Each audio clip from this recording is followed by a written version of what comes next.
Let's be honest. Every year when you file your taxes, there's that nagging question. Are you leaving money on the table?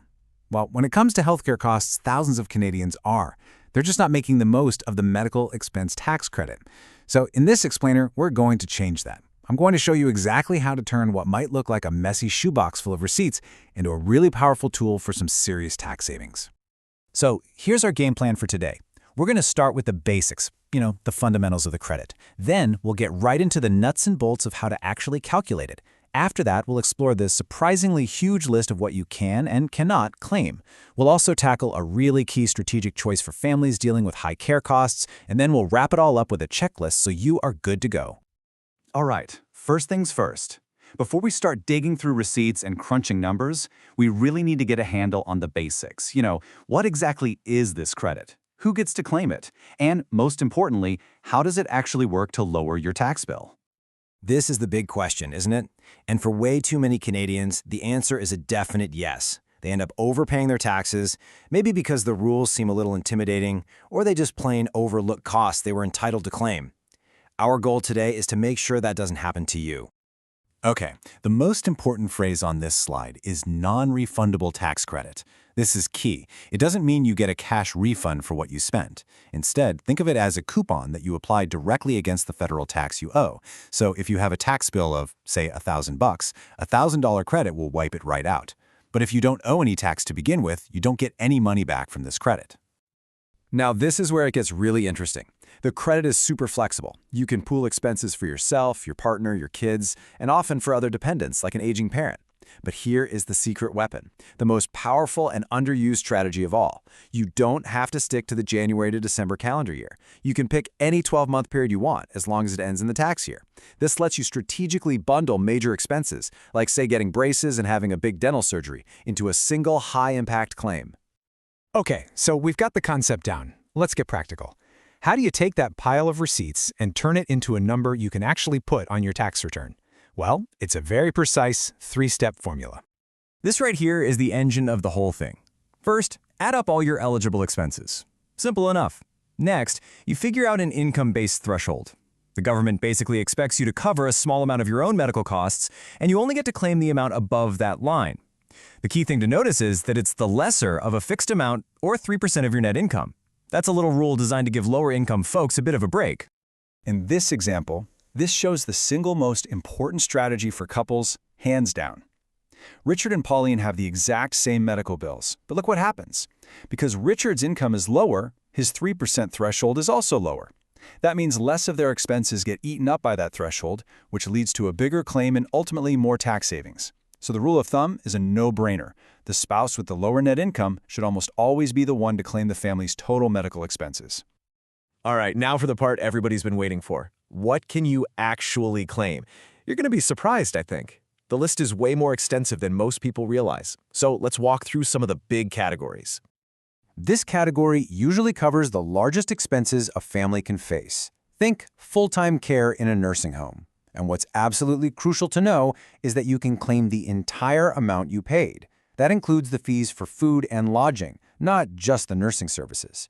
This also applies to things like in-home attendant care or specialized schools. The list of devices you can claim is incredibly broad. We're talking everything from glasses to CPAP machines. But you have to pay attention to the little rules. For instance, you can claim an air conditioner if you have a severe respiratory illness, but you need a prescription, and the claim is capped. And for gluten-free food for someone with celiac disease, you can't claim your whole grocery bill, only the extra cost of that gluten-free product compared to a regular one.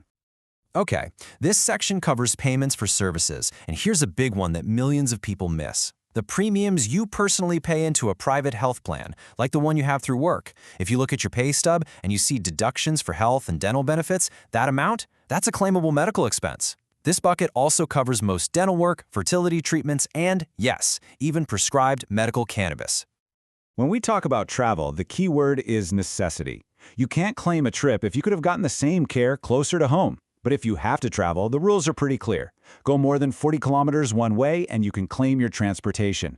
If you have to go over 80 kilometers, you can start adding in meals and a place to stay.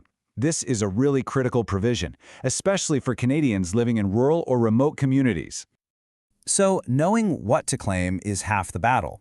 Just as important, though, is knowing what not to claim. The Canada Revenue Agency has a very clear list of what's ineligible, and trying to claim these can sometimes trigger a review of your whole return.